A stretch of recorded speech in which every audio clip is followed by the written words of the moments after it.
Vamos a hoy estar en el libro de Pedro.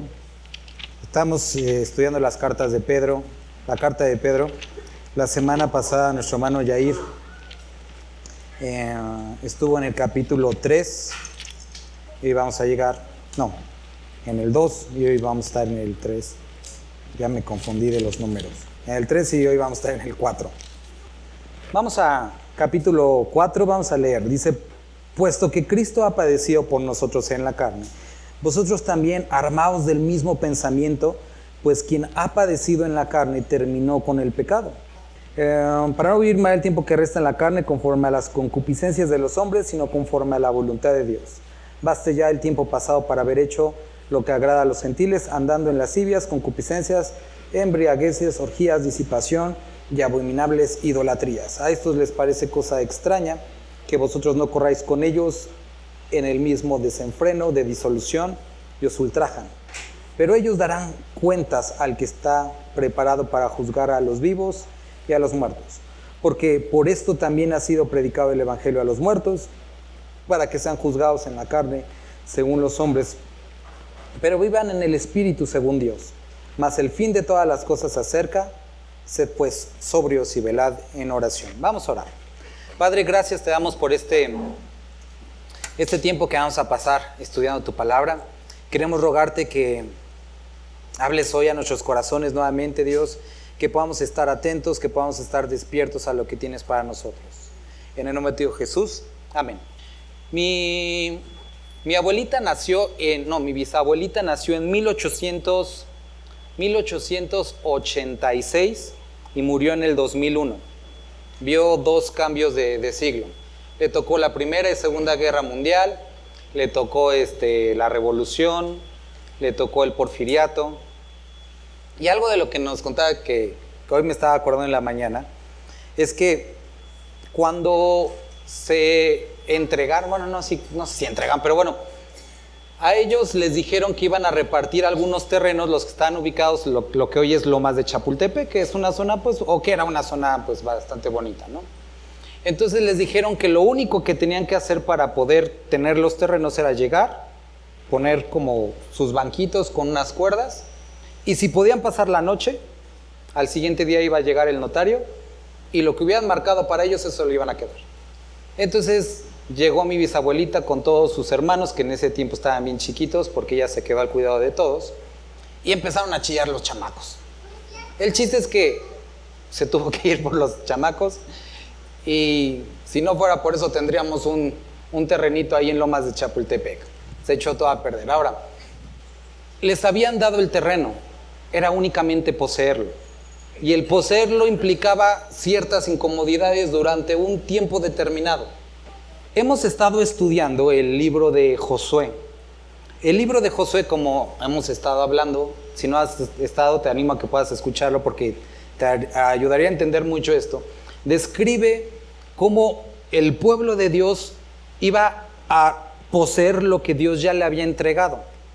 Nacer a poseer, Dios sí se los entregó, Dios ya se los había entregado, era poseerlo. Representa, es una sombra de lo que hacemos hoy los creyentes.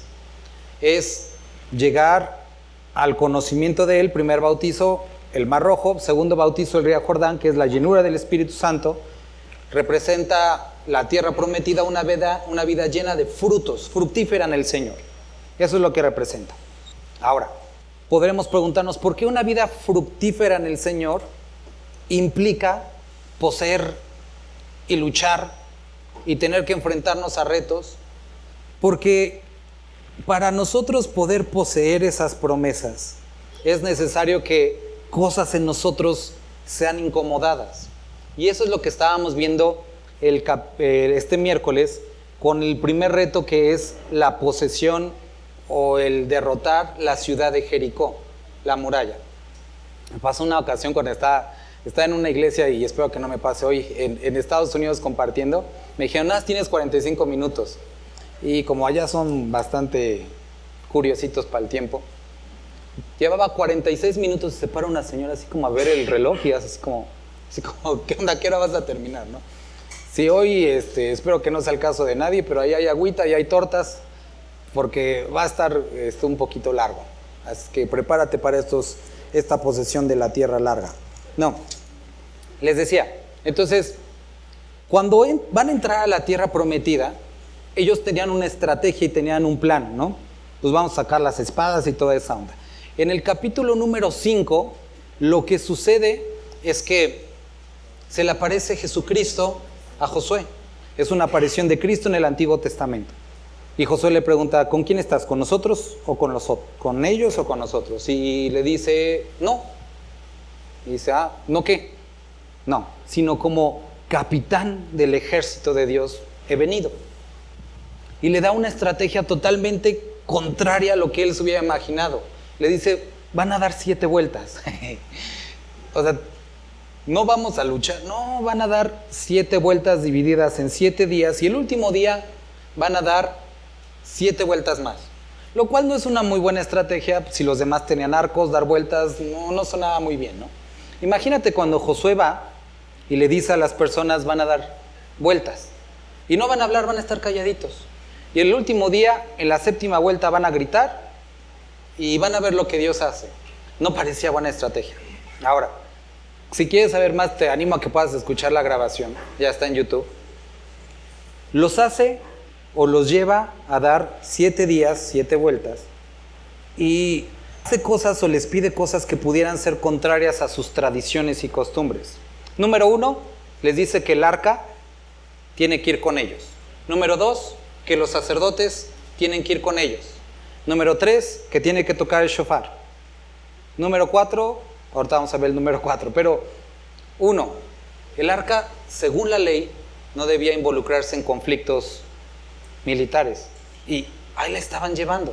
Número 2, los sacerdotes estaban exentos del trabajo militar y los estaba llevando. El shofar era para tocarse únicamente en eventos religiosos. Para guerra y todo eso eran las otras trompetas. Y los estaba llevando. Y la última, ¿cuál es el 7º día? ¿O qué celebraban? El día de reposo. Y el día de reposo los estaba haciendo marchar y 7 vueltas más que en los días pasados. Y uno podría decir, ¿seguro Dios te dio esa estrategia? ¿Cómo es que vamos a quebrantar el día de reposo? Marchando y caminando más que otros días. Cuando hacemos un estudio minucioso, nos damos cuenta que cada uno de estos elementos representan a Jesucristo. El arca, el sacerdocio, las trompetas y el día de reposo. ¿Recuerdas? Jesucristo dijo, yo soy el reposo. Y no es que Dios, como en Big Brother, cambie las reglas, pero tenemos que entender que en Cristo se cumplían todas esas cosas y por eso tenían que seguir a Jesucristo. Jesucristo mismo dijo, yo no he venido a quebrantar la ley, he venido a cumplirla. Y la cumplió en Él. ¿Por qué estamos viendo esto? Porque cuando nosotros llegamos al libro de Pedro y llegamos al capítulo 4, nos damos cuenta que, desde el principio, que Pedro habla acerca de problemas, tribulaciones, conflictos, y decimos, Dios, ¿por qué me haces leer una carta así? Tengo miedo, ¿qué es lo que quieres? Y empezamos, ¿por qué el creyente debería de tener problemas? ¿Por qué el creyente debería enfrentar situaciones difíciles? ¿Por qué? ¿Y por qué? ¿Y por qué? Capítulo 3, nuestro hermano Jair les estuvo hablando que para enfrentarnos de estas cosas es necesario una buena conciencia, una conciencia transformada. Y el capítulo 4, una mente transformada, un pensamiento diferente. Y eso es lo que hizo Jesús con Josué y con el pueblo al enfrentarse a Jericó. Les dio una nueva forma de pensar y de enfrentarse a los problemas. Y esto es de lo que vamos a estar hablando, o de lo que estamos hablando. Versículo 1, puesto que Cristo ha padecido por nosotros en la carne, vosotros también armaos del mismo pensamiento, no del tuyo, sino el de Cristo. Cosa número 1 que nos dice, forma en la que cambia nuestro pensamiento. Número 1, pues quien ha padecido en la carne, ¿qué dice? Terminó con el pecado. Ahora quiero que notes lo siguiente. ¿Quién es el que padeció en la carne? Obviamente está hablando de Jesucristo. Jesucristo padeció en la carne y Él terminó con el pecado. Pero nos dice que hay esta misma mente en nosotros. Entonces decimos, bueno, si padecemos pecado, si padecemos en la carne, rompemos con el pecado. ¿Qué significa eso? ¿Cómo es que puede suceder esto? ¿Has notado que personas, por ejemplo, no en todos los casos, pero personas que les gusta conducir rápido y que tienen un accidente terrible y están al borde de la muerte, y no solamente ellos, sino que llevaron al borde de la muerte a sus hijos, a su familia, no vuelven a correr? ¿Has notado personas que les valía la vida y que Dios los lleva a una enfermedad en la que están a punto de perder todo? ¿Empiezan a valorar la vida? Vuelvo a repetir, no es el caso de todos. A lo que está hablando o de lo que está hablando es que muchas veces enfrentarnos con esas circunstancias cambia nuestra perspectiva. Está el ejemplo de otras personas que al ver eso temen y no vuelven a involucrarse. Pero hay quienes, estando ya cerca de esas circunstancias y tan cerca de la muerte, pierden todo temor. Ahora, considera lo siguiente. El ser humano naturalmente le gusta el dolor. Naturalmente. Habrá unos loquillos que por ahí sí. Pero naturalmente les gusta el dolor, el sufrimiento. No. Por eso iglesias como Pare de Sufrir son tan populares. Porque si te ofrecen el cero sufrimiento, pues es mucho mejor. ¿Qué es lo que utilizan gran cantidad de productos el día de hoy para venderse? Como medicamentos. El miedo. El miedo al rechazo, el miedo a estar gordos, el miedo a enfermarse. El miedo es algo de lo que vende bastante bien. Ahora, ¿qué es lo que sucede cuando Cristo... ¿Qué es lo que sucede cuando nosotros tomamos la cena del Señor? La cena del Señor es un recordatorio de lo que le costó. O debiera de ser un recordatorio de lo que le costó. Y que viendo su sufrimiento, viendo su sangre derramada por ti, su cuerpo partido por ti, dijeras, eso es lo que produce el pecado.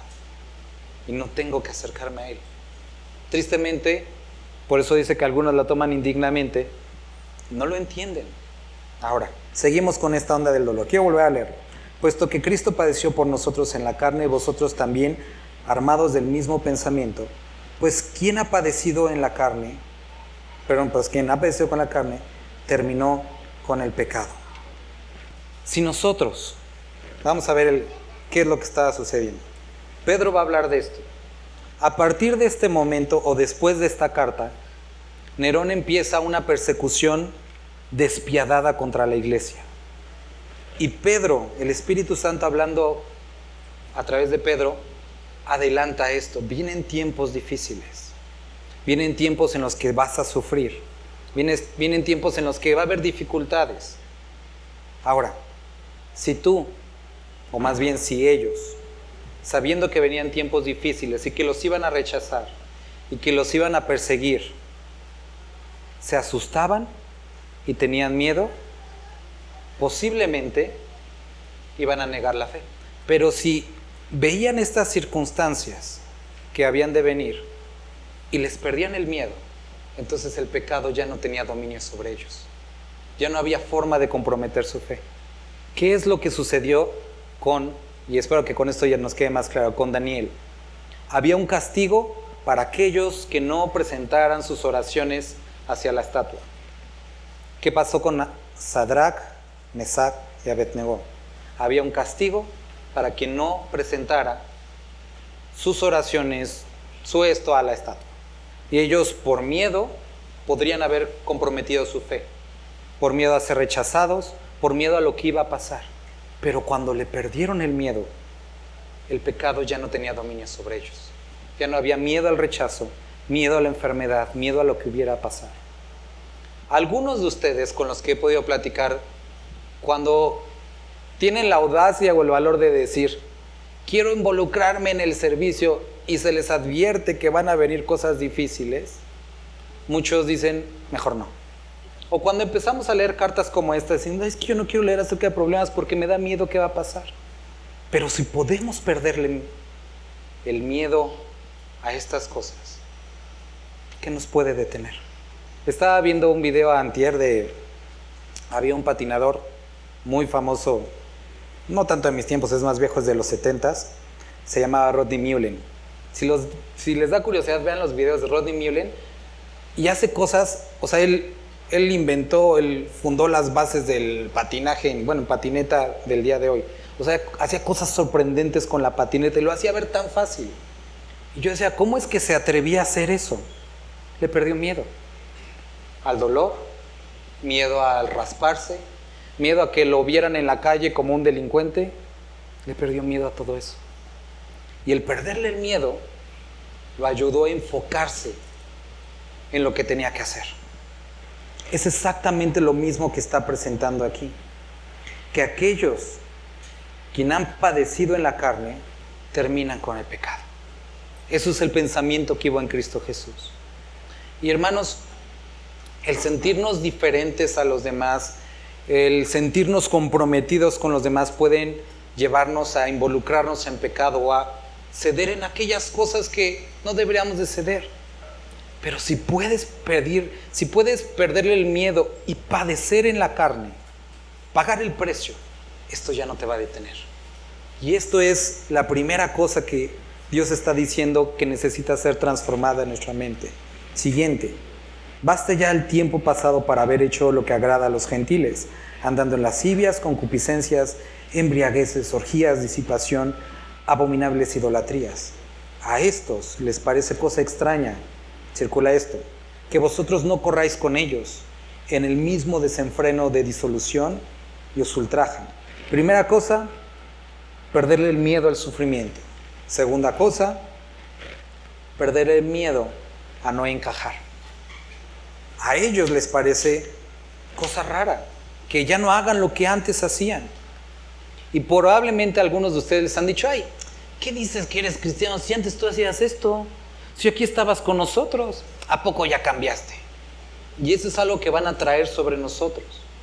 Y una de las cosas muy atadas al ser humano es el deseo de pertenecer. ¿Quién perteneció en su juventud a alguna de las subculturas o esas ondas raras que todos pasamos?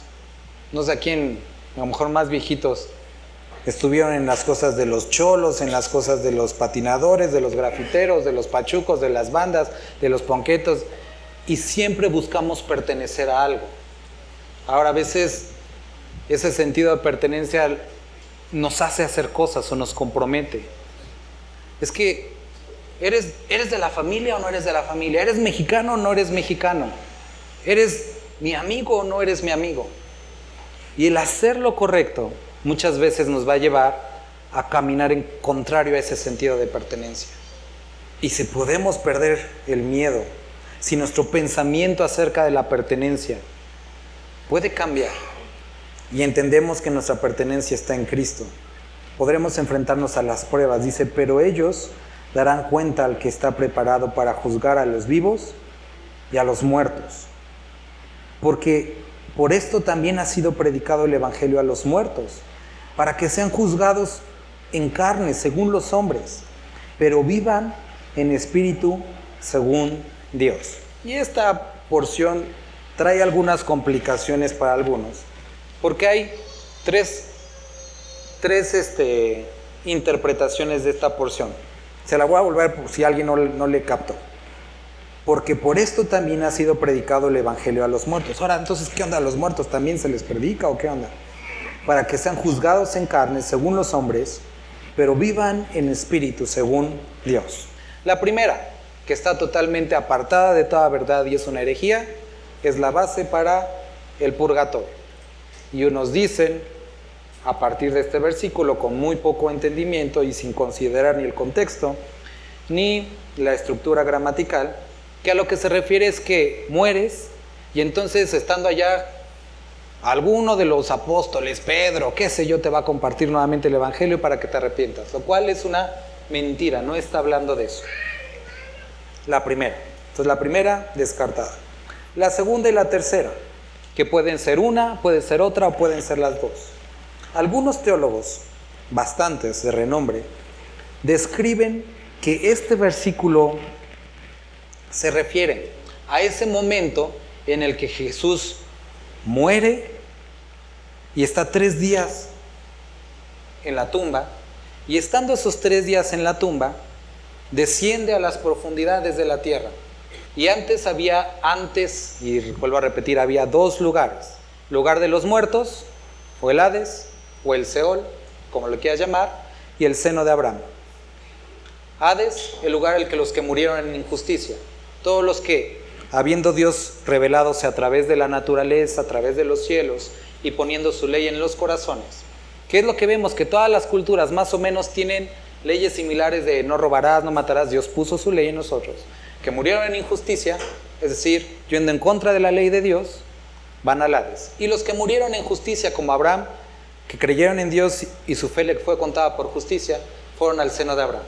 Y como la Escritura dice que no hay otro nombre bajo el cielo en quien podamos ser salvos, y que no hay otro camino al Padre sino es a través de Jesucristo, era necesaria que esa justicia fuera aceptada por ellos para que esa muerte en justicia pudiera ser completada y pudieran acceder al cielo. Algunos dicen que este versículo habla de eso, y que fue ese momento que Jesucristo descendió en una única ocasión a hablar a estos hombres que murieron en justicia, como Abraham, como Moisés, etcétera, etcétera, y que fueran llevados a la presencia de Dios. Una de las posibilidades. Y aquí, si lo quieres anotar, para que se cumpliera Salmo 66, 18, Efesios 4, 5, Isaías 6, 1, Lucas 4, 18. Entonces hay base bíblica para eso. La otra, y que la verdad es mucho más sencilla y mucho más automática. Cuando consideramos la forma gramatical de esto, e incluso algunos de los que tengan a lo mejor una versión NBI o NTV lo van a ver descrito de esta forma, dice casi textualmente así: porque por esto también ha sido predicado el Evangelio a los que una vez vivieron y murieron, que ahora están muertos, para que sean juzgados en la carne, según los hombres, pero vivan en espíritu, según Dios. Entonces habla que así como a los hombres de Dios se les predicó el Evangelio, pero murieron, tuvieron que atravesar la muerte, pero ahora viven según el poder de Dios. ¿Qué quiere decir esto o por qué tanto rollo? El punto de esto no es confundirnos si Jesús descendió o no descendió. Ese no es ni siquiera el punto de Pedro. El punto es que cuando enfrentamos problemas, y los enfrentamos, y nuestra mente cambia, nuestro pensamiento cambia, entendiendo que esto es temporal, nos pone en buena compañía, en personas que también sufrieron, que también murieron, que también enfermaron, pero ahora están en la presencia del Padre. Eso es lo que está hablando, nos pone en buena compañía. Muchos hombres de Dios padecieron. Y hermanos, quiero que puedas pensar esto. Si tú has llegado al punto de decir, ¿por qué me están pasando tantas cosas? Y has hecho un análisis de conciencia, capítulo pasado, y te das cuenta que estás perseverando en Dios, tienes que pensar ahora que, bueno, muchos hombres de fe padecieron. Esto es normal. Esto no quita nada en la eternidad. Eliseo murió de enfermedad. Los apóstoles murieron de persecución. Te pone en buena compañía. En la compañía de piadosos que murieron o que padecieron. No necesariamente todos murieron, pero padecieron estas dificultades. Entonces nos pone en buena compañía. Si sientes que te estás durmiendo, por eso pusimos agua con hielo y café. Y dirás, café tan caliente con el calor, échale sal si quieres para que te sientas árabe. Entonces, en versículo 7. Mas el fin de todas las cosas se acerca. Entonces, mas el fin de todas las cosas. ¿Cuáles son todas esas cosas? Todas las cosas. Este mundo se acerca. Ahora, Pedro les está diciendo, hay problemas, se viene persecución. Si hoy te dijera, ¿no? Casi la profecía, y tuvieras la certeza de que va a ser cierto, a partir de mañana a todos los cristianos los van a perseguir y matar, ¿qué harías hoy? A lo mejor algunos irían al Walmart y al súper a gastarse todo lo que tienen, comprar garrafones, comprar despensa e irte a esconder por el campo. A lo mejor Algunos tomarían a toda su familia. No sé, generalmente era o sería el buscar preservar la vida. Ahora, ¿qué es lo que está diciendo aquí? Los van a perseguir, van a sufrir, pero en lo que se tienen que enfocar es en lo siguiente. Y queridos hermanos, les pido que podamos considerar que si nuestra iglesia está bajo ataque del enemigo constante, si tu vida está bajo el ataque de diferentes circunstancias, pruebas, dificultades, lo que tienes que considerar y lo que la palabra hoy pone delante de ti es lo siguiente. Versículo 7. Primero, ¿qué dice? Sed pues sobrios. No corras, no grites, no empujes. Detente tantito. ¿Qué es lo que tienes que hacer? El ataque que hoy vivimos, como primera cosa, es espiritual.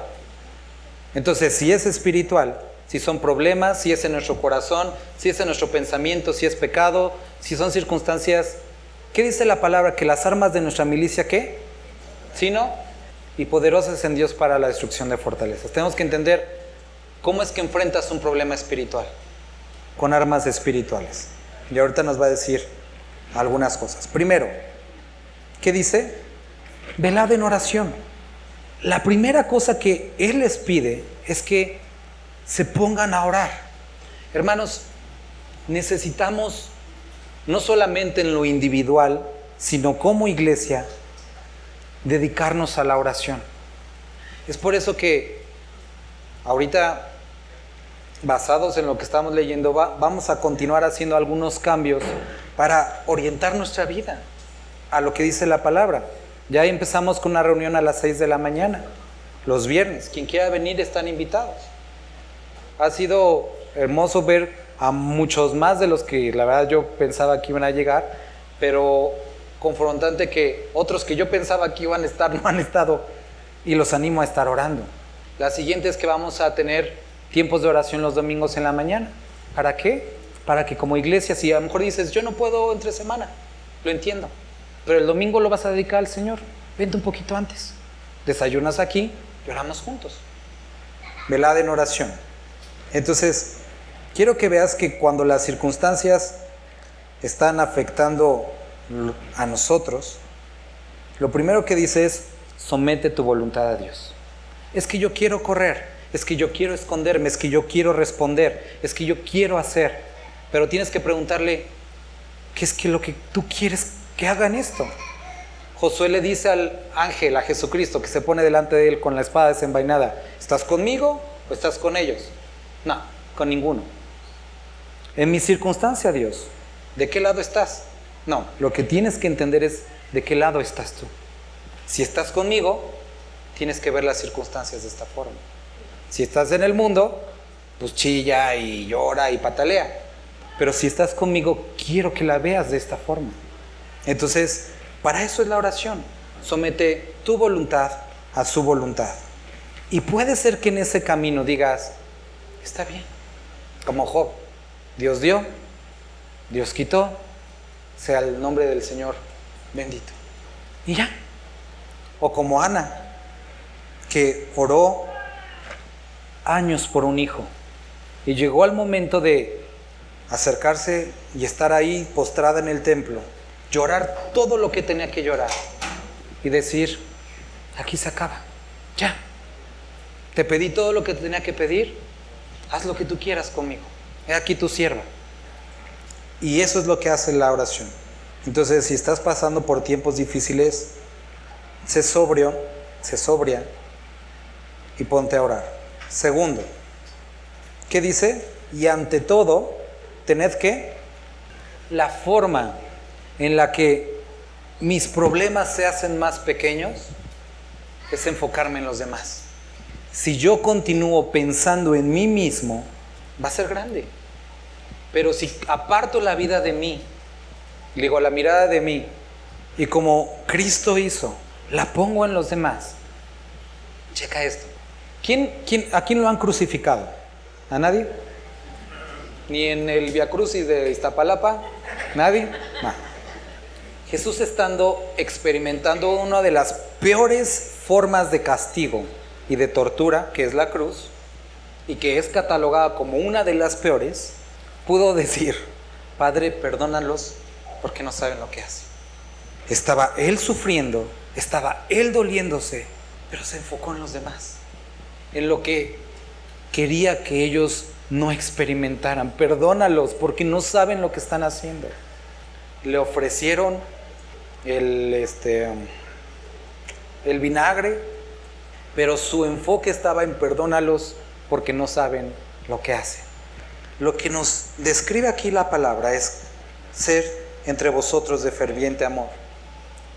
Miren, hermanos, ya lo dije un chorro de veces, a lo mejor en algunos de ustedes ha despertado esa curiosidad. Pues, ¿qué estará pasando? Digo, no es que esté pasando algo así como, bueno, sí, pero no. Pero hay problemas en todo el ministerio que Dios me ha permitido representar en Toluca, en el Oriente. Aquí ha habido conflictos y ha habido situaciones difíciles, ya desde varios meses. Varios hermanos con pruebas, con enfermedades, batallando con pecado, etcétera, etcétera, etcétera. Ahora, ¿qué es lo que tenemos que hacer como iglesia? Primero, ponernos a orar. Y los invito a que en serio podamos poner esto. Segundo, ¿qué es lo que dice? Ferviente amor. Ahora, ¿cómo es que vemos el amor? Tuvimos una junta, los que son responsables del ministerio, y le estaba diciendo, hay cosas muy simples y te pido que puedas considerar la siguiente. Si los hermanos, muchos de nosotros, algunos de nosotros estamos experimentando dificultades entre la semana, problemas en la semana, y a lo mejor les han pasado, llegan aquí y todos estamos con carota y nadie saluda, que a lo mejor ya te ha pasado, ¿qué es lo que va a producir en los demás? Cosas simples como esas. Ferviente amor, ¿cómo se muestra? Vamos a saludarnos con amor. Y eso también viene en la Escritura, ¿recuerda?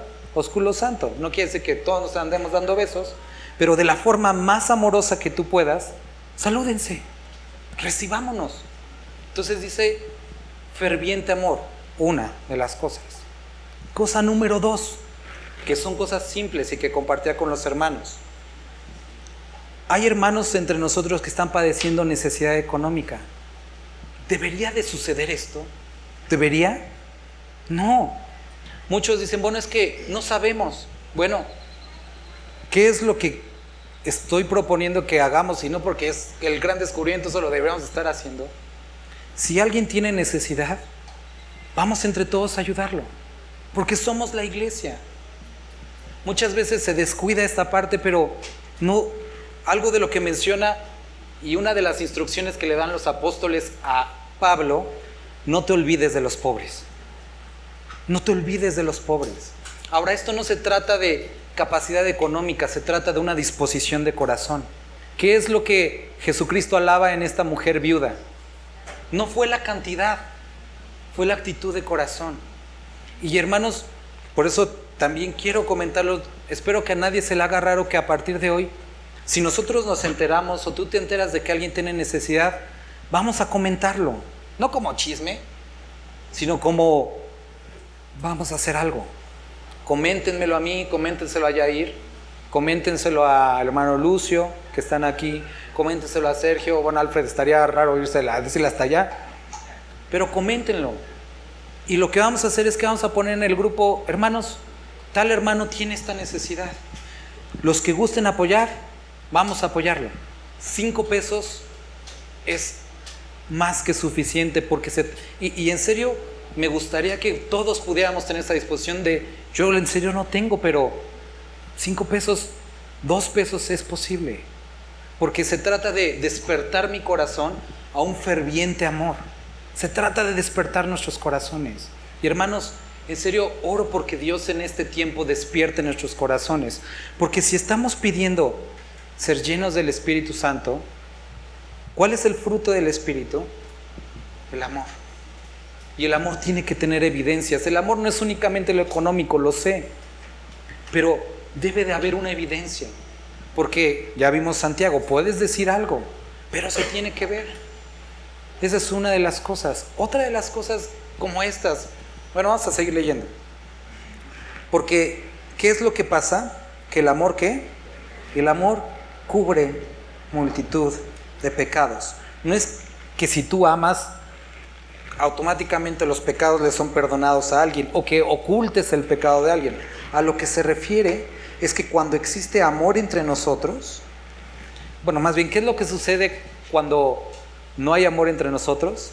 Cualquier palabra es utilizada como una sospecha, cualquier actitud como una causa de desconfianza. ¿Por qué dijo eso? ¿Ya viste que se te quedó viendo? A mí se más... Y empezamos a lucubrar en nuestros corazones. ¿Qué es lo que dice Timoteo? Que las malas sospechas son una obra de la carne y una evidencia de falta de amor. Ahora, si nosotros tenemos amor entre nosotros, vamos a poder pasar por alto que el hermano no me saludó, que el hermano me vio de esta forma, que no me recogió eso, que me jaló la silla. Pasamos por alto las ofensas y entendemos y seguimos adelante. Entonces, es importante que el amor cubre multitud de pecados. Versículo 9, otra de las cosas que nos pide aquí, ¿qué dice el versículo 9? Esto es algo que llevamos individualmente en nuestras casas. Ahora, si a ellos les decían, van a pasar pruebas y los van a perseguir, ¿naturalmente hospedarían a personas? Desconfiarías de los demás. Porque ¿qué tal si son un espía? ¿Qué tal si ellos me denuncian? Van a saber dónde nos escondemos. Pero aún en circunstancias difíciles, Pedro les dice, no se olviden de hospedar. Pero ¿cómo eso vulnera mi seguridad? No se olviden de hospedar. Ahora, esto lo debemos llevar cada uno en nuestras casas. Pero como iglesia, ¿cómo lo podemos hacer? Porque sí, hay una responsabilidad en tu casa, pero como iglesia, ¿cómo lo podemos hacer? Si sabemos que hay personas que están sufriendo, que hay personas con problemas, ¿cómo es que nosotros nos convertimos como buenos hospedadores? Ahora, piensa en esto. He recibido comentarios a lo largo de los meses que es que muchos de los hermanos son fríos en la iglesia, a veces algunos son muy fríos, y me dicen a mí como si, es que pastor, ¿qué vas a hacer? Sí, yo por supuesto que tengo que hacer mi parte. Y busco saludar a los hermanos, busco hablar con ellos. Pero ¿es mi responsabilidad únicamente? ¿Quiénes son los que tenemos que ser buenos hospedadores? Todos. Es que yo soy nuevo. Y si ya llevas 3 domingos, ya no eres tan nuevo, el que vino hoy por primera ocasión. Es que yo estoy en proceso de adaptación. Tenemos que ser... Llevas 3 años en proceso de adaptación, no inventes, hermano. Necesitamos ser buenos hospedadores. Ahora, ¿cómo se ve un buen hospedador? En la forma de recibir. Ya dijimos, cosas tan simples como la cortesía de saludar. Porque les decía, últimamente me ha pasado, y más con los jóvenes, que llego y pasan así como, si les fuera a decir algo, saluden, no pasa nada. No les voy a... Es más, de quién no les comparto, pero saludemos. Entonces, saludar. Ahora, cuando las personas llegan y llegamos a cualquier lugar, pues te sientes como, a lo mejor no encajas, acerquémonos, preguntémosle su nombre, pasémoslos, invitémosles algo, seamos generosos. En eso radica la hospitalidad, el ser generoso, en abrir tu casa y tus recursos a una persona. Ahora, no es pedrada, pero es algo que tenemos que pensar. Ahí hay café, ahí hay agua, pero ¿cuántos de nosotros hemos participado en proveer para esos recursos? Muchos sí. Pero si tú dices, no, pues se debe pagar con las ofrendas, se debe pagar con los diezmos. Déjame decirte que llevamos varios meses no completando la renta, no completando el pago de la luz, no saliendo para eso, para los gastos. Pero tenemos que hacerlo. Entonces, debemos todos, si Dios nos ha dado esto, algunos me han dicho para su iglesia, pero no es mi iglesia, somos la iglesia. Y esto es un edificio que Dios ha dispuesto para eso. Y es adecuado que todos participemos. Entonces, ¿qué es? Si a lo mejor tú tienes todo ese rollo de las diezmos y ofrendas, llévalo a Dios. Y si te da desconfianza, ¿Qué te parece si el próximo domingo traes galletas y las pones ahí? Traes unos refrescos y los pones ahí. Pero es que ¿a quién se los doy? Ponlos ahí, para todos. ¿Qué te parece si el próximo domingo llegamos más temprano y hacemos el aseo? ¿Te has puesto a pensar quién es el que acomoda las sillas? ¿Sabes que durante los últimos 7 meses lo ha hecho únicamente una familia? ¿Y nadie ha venido a hacer el aseo? Y eso es una falta de amor y también de hospitalidad. Pero es que yo no tengo tiempo. Sí, pero usamos una silla todos. Usamos la luz. No, pues entonces si es eso, yo ya no voy a venir. No es el punto. O sea, no es que se te esté cobrando nada, es que la Biblia nos enseña que en momentos difíciles tenemos que pensar en los demás y nuestro pensamiento debe ser transformado. Es fácil decir que somos creyentes, pero debe de haber frutos. Ahora, este rollo que algunos pueden tener con diezmos y ofrendas, ¿sabes que aquí jamás se ha exigido a nadie nada? Pero tendríamos que preguntarnos, ¿por qué me duele tanto poner algo? Posiblemente tengo un problemita en eso. ¿Y cómo lo soluciono? Dejando de tener miedo a cómo se van a usar los recursos, quién se los va a quedar. Sobrepongámonos a eso y compartamos a los demás. Seamos buenos hospedadores. ¿Cómo? Ofreciendo, trayendo, dando a los demás. Ahora, hay oportunidades simples. Es que me gustaría participar. En la mañana, ya lo hemos comentado, tenemos desayunos. No se necesita que pongan todos el dinero. Puedes decir, yo quiero traer desayuno, con lo que se vende se recupera la inversión, te lo quedas, no pierdes, no afecta tu economía, pasas tiempo con los demás, les compartes el desayuno y convives. Y es simple, es ser buen hospedador. No hay, ni siquiera hay pérdida de dinero. Se recupera lo que tú, si tú quieres decir, yo quiero poner el dinero adelante. Eso no es el problema.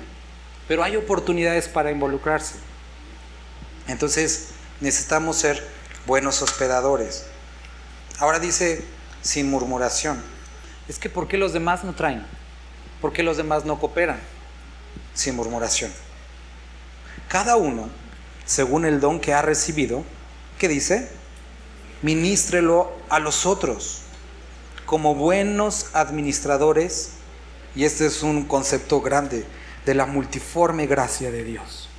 ¿Quiénes de ustedes tuvieron una conversión, es decir, que recibieron a Cristo de una manera que ustedes, a su consideración, fue como milagrosa o excepcional? ¿Alguien? O sea, que haya visto algo, o que algo que ustedes consideren excepcional. ¿Quiénes dirían que fue algo más, como les explicaron, y fue algo más intelectual? ¿Quiénes dirían eso? ¿Quiénes han o pudieron ver algún milagro de Dios? ¿Quiénes no? ¿Se dan cuenta? Pero todos están aquí. Dios obra con cada uno de una forma diferente. No hay una regla para la forma en la que Dios atrae a las personas. Somos diferentes. Y como hemos hablado, algunos de aquí vienen de iglesias bautistas, presbiterianas, carismáticas, pentecosteses, metodistas. ¿Y qué? Nos une algo. Cristo Jesús. Ahora, no es descuidar la palabra.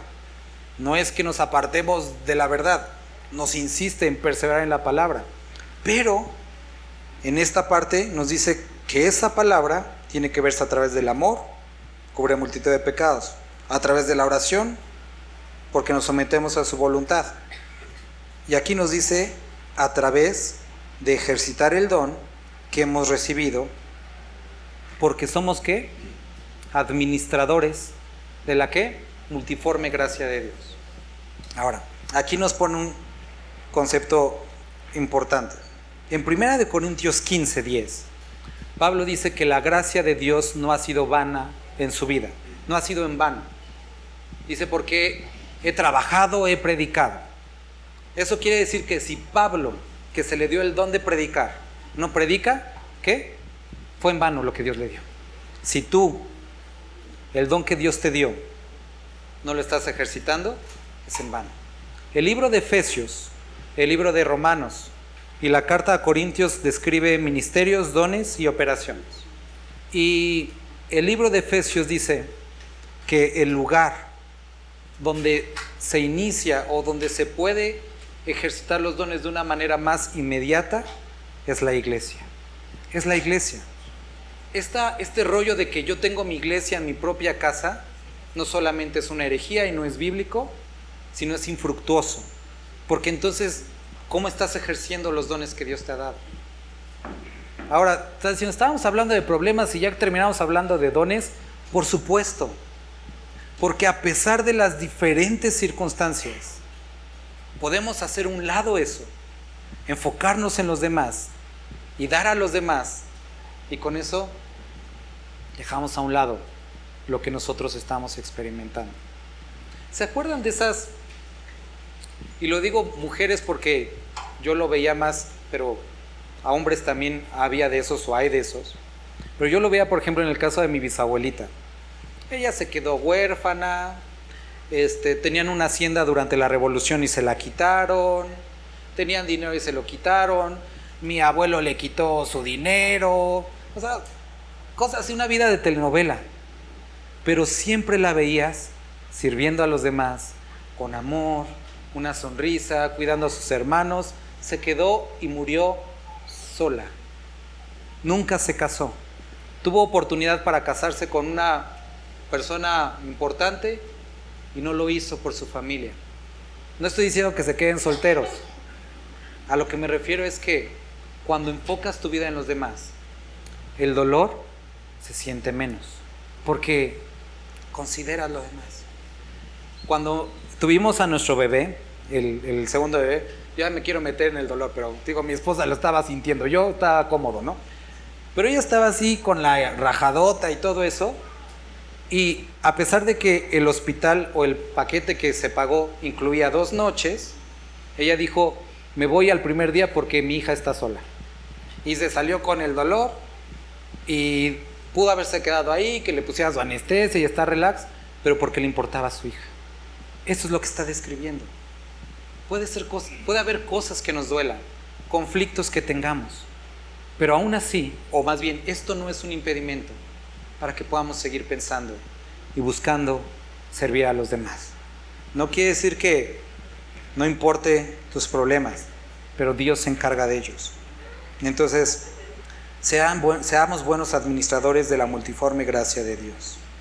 Hermano, si tú te das cuenta que pues es que en esta iglesia no hay tanta fe, ¿cuál es uno de los dones? Fe.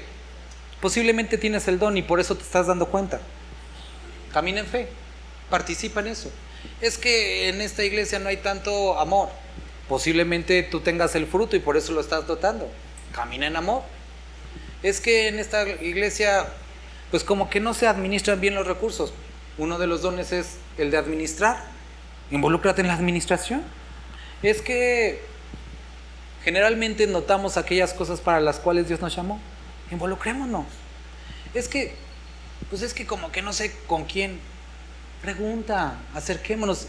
Es tiempo de tomar la iniciativa, de que baste este tiempo, como decía al principio, de haber vivido en esa vida pasada. Acerquémonos a Dios. Vivamos en los frutos del Espíritu. Y por eso dice lo siguiente: amados, no os sorprendáis del fuego de prueba que os ha sobrevenido, como si alguna cosa extraña os aconteciese, sino gozaos por cuanto sois participantes de los padecimientos de Cristo, para que también en la revelación de su gloria os gocéis con gran alegría, como un evento futuro, pero también como un evento presente. Si sois vituperados por el nombre de Cristo, sois bienaventurados, porque el glorioso Espíritu de Dios reposa sobre vosotros. Ciertamente de ellos Él es blasfemado, pero por vosotros es glorificado. ¿Podría leer alguien otra vez el versículo 14? Una de las grandes carencias de la humanidad, y algo que muchos o que todos buscamos, algunos de una forma incorrecta, y los creyentes, espero, de la correcta, es la gloria. Todos están en búsqueda de la gloria. ¿Por qué? Porque ¿qué es lo que sucede en el huerto del Edén? La palabra gloria en el hebreo es la palabra kabod. La gloria de Dios La presencia de Dios estaba en el huerto, con el ser humano. En el momento que ellos pecan, se sienten desnudos, se sienten expuestos, conocen su pecado. Y esta palabra que la vemos en Samuel y la vemos en los profetas Icabod, que es la gloria de Dios retirada, es lo que sucedió. La gloria de Dios se fue y nos sentimos desnudos. Romanos y Primera de Corintios dice que la naturaleza gime, que nosotros mismos gemimos por ser revestidos y no ser hallados desnudos, de poder experimentar el cumplimiento de toda esa redención. Es algo de lo que estamos buscando. Ahora, lo que nos dice aquí o lo que nos describe aquí es que si nosotros no que sustituyamos los problemas por gloria, sino que padezcamos como creyentes, ese padecimiento puede ser transformado en gloria. En un evento futuro dice, por cuanto sois participantes de los padecimientos de Cristo, para también en la revelación de su gloria, os gocéis con gran alegría. Es decir, cuando Él venga, nos vamos a gozar, pero también por la oportunidad de que en los problemas el Espíritu Santo llene todos esos vacíos que nosotros estamos experimentando. Si tú aceptas, si tú buscas a Dios en medio del conflicto, vas a poder experimentar esa gloria que tu corazón está anhelando. Muchos huyen a los problemas. Sé que muchos les gustaría involucrarse más con Dios, pero no están dispuestos a pagar el precio. Pero si pagaras el precio, podrías experimentar esa gloria. No se trata que todos paguemos el mismo precio, pero que pagues tu precio, el que Dios te ha puesto, y que puedas afrontar la tribulación, los problemas, la prueba, la transformación, y vas a experimentar la gloria de Dios. No lo digo yo, lo dice aquí. 14, si sois vituperados por el nombre de Cristo, sois bienaventurados, 1, porque el glorioso Espíritu de Dios reposa sobre vosotros. Ciertamente de parte de ellos es blasfemado, pero por vosotros es glorificado. Así que ninguno de vosotros padezca como homicida, o como ladrón, o malhechor, o por entremeterse en lo ajeno. Pero si alguno padece como cristiano, no se avergüence, sino glorifique a Dios por ello, porque es tiempo de que el juicio comience por la casa de Dios. Y si primero comienza por nosotros, ¿cuál será el fin de aquellos que no obedecen el Evangelio de Dios? Ahora, este versículo no está hablando, como muchas veces se toma fuera de contexto, que Dios va a empezar a traer juicio primero acá y ya después a los incrédulos. No, porque dice, ninguna condenación hay para los que estamos en Cristo Jesús. Pedro está hablando acerca de su contexto. Es tiempo, o va a haber tiempo en el que van a venir problemas. Pero piensen, si nosotros que estamos, o ellos que Nerón, que nos va a hacer atravesar estos problemas, ¿qué es o cuál va a ser el resultado en su vida por esto que nos están haciendo padecer? Hoy le decía a mi esposa esto. No sé si algunos de ustedes, digo, con todo el acceso que hay hoy a la información, y te das cuenta, no, pues es que nos decían que esto hacía daño, pero realmente nunca ha hecho daño, y que nada lo hacían para vendernos aceite, que nos hacían para vender vitaminas, y te empiezas a dar cuenta que en muchas áreas es una manipulación, y unos dicen, no, es que es conspiración, otros... Pero yo le decía a Ruth, si todo esto es cierto, van a dar largas cuentas los que están al frente de las diferentes sociedades. Si todo esto de la educación es un plan para someter, si esto de las medicinas es un plan para someter, si esto de la... van a tener que dar mucho... O sea, es escandaloso pensar que todo es verdad, pero si es cierto, van a dar muchas cuentas. Y esto es lo que está diciendo. ¿Cuál será el fin de ellos? Porque si al justo con dificultad se salva, si es difícil el caminar cristiano, ¿en dónde aparecerá el impío y el pecador? Van a experimentar, a sufrir de gran manera. De modo que los que padecen según la voluntad de Dios, encomienden sus almas al fiel Creador, y dice, y hagan el bien. La forma de enfrentar la prueba no es enfocarse en uno, es enfocarse en los demás. Hagan el bien. Entonces, para terminar, el pueblo de Dios en el libro de Josué, en esta intervención en Jericó, lo que hacen es dar vueltas durante 7 días. El primer día a lo mejor debió ser como emocionante, el segundo día pues igual, y tercero, cuarto, quinto día, cansado como, ¿por qué Dios nos hace estar aquí en el sol, exponernos a las flechas, a que nos estén escupiendo, no va a ser que nos echen un agua hirviendo? Y esta sensación de, ¿por qué Dios nos hace pasar por esto? 2 propósitos que nos está mencionando aquí como conclusión. 1, como un acto de misericordia para la ciudad de Jericó. ¿Por qué? 400 años Dios dio oportunidad a Canaán para arrepentirse. 400 años, mientras ellos estaban en Egipto. 40 años más les dio como oportunidad mientras estaban en el desierto. 6 días más mientras daban la vuelta. Arrepiéntense, ya está el ejército cerca. 6 días más. Y un día, el séptimo, 7 vueltas más de misericordia para que se arrepintiera la ciudad de Jericó. El que tú seas atravesado por esas pruebas es un acto de misericordia para las demás personas, para que puedan ver cómo se ve un creyente sometido a Dios, aguardando en silencio a Dios y caminando. Así es como se ve un hijo mío soportando las pruebas. Una evidencia, un testimonio para los demás. Pero por otra parte también, uno es como de misericordia y otro como testimonio, como una prueba o como una oportunidad de que veas el poder de Dios. El pueblo de Dios resistió y en la última gritaron y el muro se cayó. ¿Cómo es que nosotros podamos estar seguros que lo que estamos haciendo, que esto funciona? Es que los muros se caen, que aquello que era una dificultad, Dios nos hace atravesar por ella.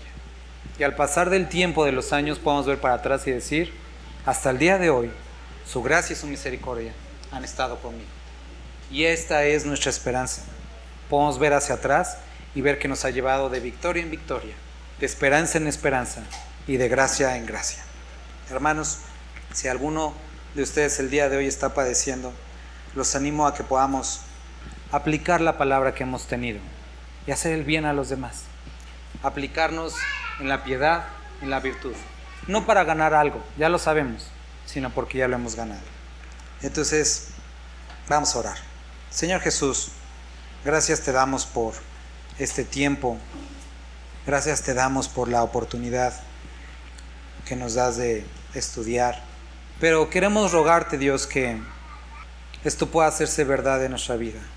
Ayúdanos a estar abiertos a la oportunidad de amarnos, de hospedar, de orar. Dios, te necesitamos en este tiempo como iglesia. Fortalécenos en ti. En el nombre de tu Hijo Jesús. Amén.